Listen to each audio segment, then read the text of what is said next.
සුබම සුබ දවසක් වේවා මගේ යාළුවෝ හැමෝටම. ඔන්න ඉතින් මං අදත් ඔයාලා හම්බ වෙන්න ආවා මගේ අද දවසේ හවස් කාලය කොහොමද ගත වුනේ කියලා ඔයාලත් එක්ක බෙදා හදා ගන්න. ඔන්න ඉතින් මාසේ බඩු ටික ගේන්න අපි මෙන්න මේ විදිහට මීරිගම තියෙන ජයතිස්ස කඩේට තමයි හැම මාසෙම යන්නේ. අදත් ඉතින් ඔන්න ඒ වැඩේට තමයි මේ අපි ආවේ. මං ඉතින් මීට කලින් බ්ලොග් වලින් ඔයාලට මේ කඩේ ගෙනහලා නැහැ.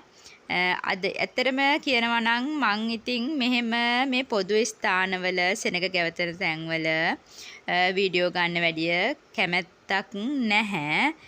ඒකයි ඉතින් ප්‍රධානම හේතුව. ඒත් ඉතින් මම ඔයගලන්ට කලින් බ්ලොග් වල පෙන්නලා තියෙනවා මේ කඩේ බඩු ගත්තාම ලොකු ලාභයක් අපිට ලැබෙනවා කියලා. මේක තොග කඩයක්. ඉතින් ඒක නිසාම තමයි මම අද මේ කඩේ ඇතුළ පොඩ්ඩක් ඔයගලන්ට පෙන්වන්න ඕනි කියලා හිතුවේ. ඒකයි මේ විදිහට පුංචි වීඩියෝ ක්ලිප්ස් ටිකක් ගත්තේ. ඉතින් කලින් vlog එකේ මම ඔයගලන්ට පෙන්නුවා මතක ඇති මෙන්න මේ රැක් එක එදා අපි එනකොට හිස් වෙලා තිබුණේ හාල් තිබුණේ නැහැ. හාල් හිගයක් තිබුණා ඒ වෙනකොට. ඉතින් අද මේ බලන්න මෙන්න මේ විදිහට ඒ රැක්කේවා මේ හරිය ඔක්කොම හාල් ಜಾති වලින් පිරීලා තියෙනවා. මේ තියෙන්නේ ඉතින් දේශීය හාල් වර්ග ගොඩක් තියෙනවා මෙතන අද. ඉතින් පුතා චූටි කාලෙත් සාමාන්‍යයෙන් පුතා ලොකු වෙනකම්ම දුන්නේ දේශීය හාල් විතරමයි. ඉතින් දුවයි පුතයි කියලා නැහැ. දෙන්නටම එක සමානව සලකන්න ඕනේ අපි.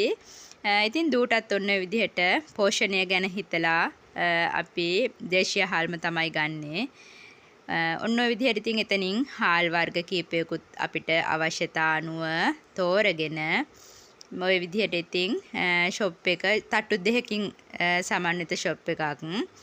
ඉතින් පහළ සිල්ලර බඩු ඒ විදිහට අපි ගත්තා අරගෙන. දැන් ඉතින් මේ දෙවෙනි තට්ටුව මේකේ ඉතින් ඔය බිස්කට් කිරිපිටි වගේ ಜಾති තියෙන්නේ. සබන් ටූත් බ්‍රෂ් ඒ වගේ අයිටම්ස් ඉතින් තියෙනවා. අපි ඉතින් අපිට අවශ්‍ය දේවල් ඉතින් බලන්න මේක දැක්කහම ඇසට කොච්චර ප්‍රියද කියලා. හරි ලස්සනට අසුරලා විවිධාකාර කෑම බීම ಜಾති ගොඩාක් පිරීලා තියෙනවා. ඉතින් අපි ගෘහණියෝ විදිහට අපේ මුදල් පසුම්බිය ආරක්ෂා කරගෙන ඕනේ මේ shopping කරන වැඩේ කරන්න.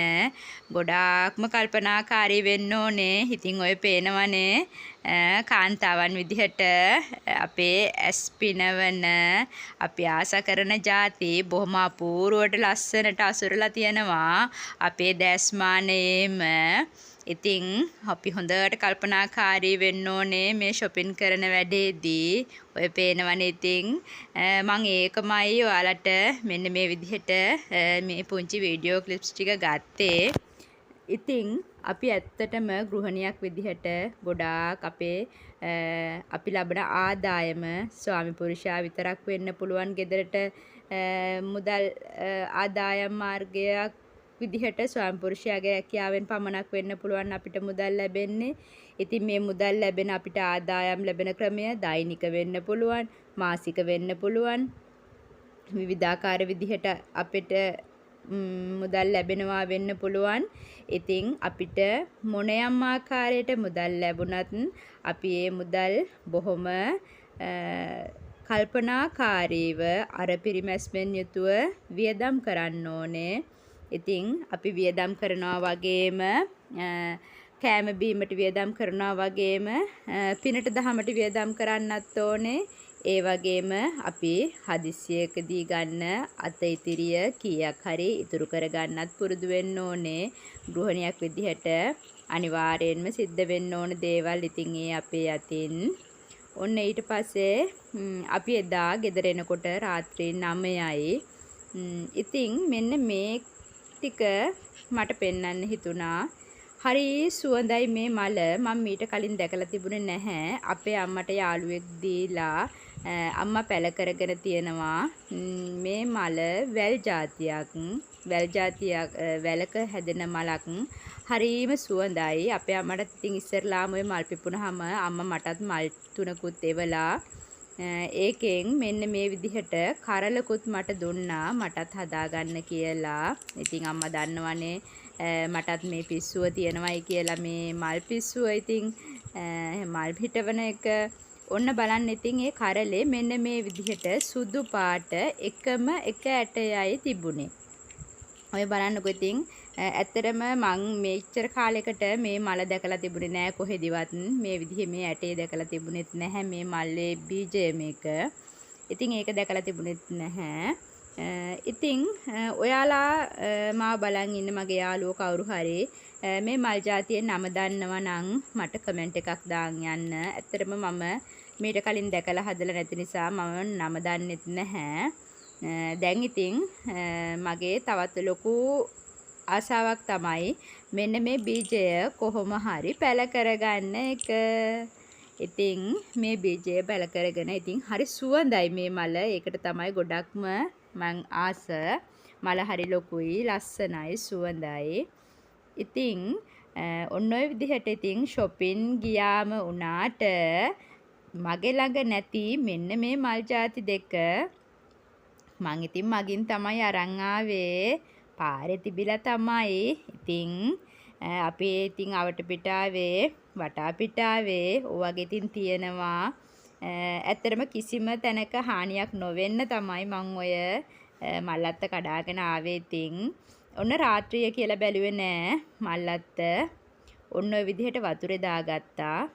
මං හිතනවා මේක වතුරේ දැම්මහම ඉක්මනට මුල් අදී කියලා.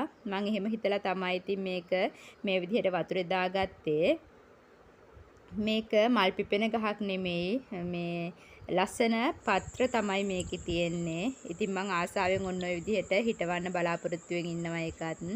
මෙන්න මේක ඔයාලට මතක ඇති. ඔයාලත් එක්කම එකතු වෙලා තමයි මම මේ මැරෙන්න ගිය අත්තකින් ඉතුරු වෙලා තිබ්බ කොටස කපලා මැල වෙලක් තිබුණේ. මෙන්න මේ විදිහට වතුරේ දාගත්තේ. පේනවද? දැක්කහම හරිම සතුටුයි. මලානික ගතියක් නැතුව ගිහිල්ලා හොඳට ප්‍රාණවත් වෙලා කොළ ටික කිරිමුලුත් ඇදලා දැන් ඉතින් එයාවත් හිටව ගන්න ඕනේ.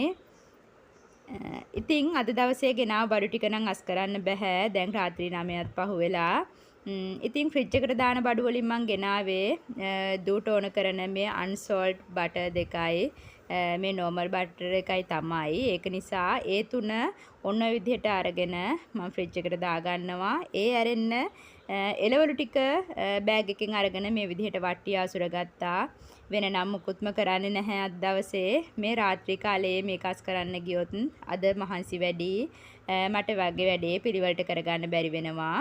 ඒක නිසා ඒ කටයුත්ත හෙට දවසේ පාන්දරට කල් දාලා අද දවස මෙන්න මේ විදිහට නිමා කරන්න තමයි මං මේ සූදානම් වෙන්නේ. එහෙනම් ඉතින් ඔන්න බලන්න එළවලු මිල තාමත් අධිකයි. එළවලු ගණන් ඔන්න ඔය ගත්ත එළවලු ටිකට ඔන්න 1182යි 770ක් වෙලා තියෙනවා. අපි ඉතින් සියලුම ආර්ථික තත්ත්වවලට මුහුණ දෙන්න ඕනේ. ඕම තමයි ඉතින් ජීවිතය. එහෙනම් ඉතින් අලුත්ම බ්ලොග් එකකින් ආයෙත් හම්බ වෙනකන් මම අදට ඔයාලගෙන් සමුගන්නම්. තාමත් මාව සබ්ස්ක්‍රයිබ් කරලා නැති අය සබ්ස්ක්‍රයිබ් කරගෙනම යන්න. බුදු සරණයි.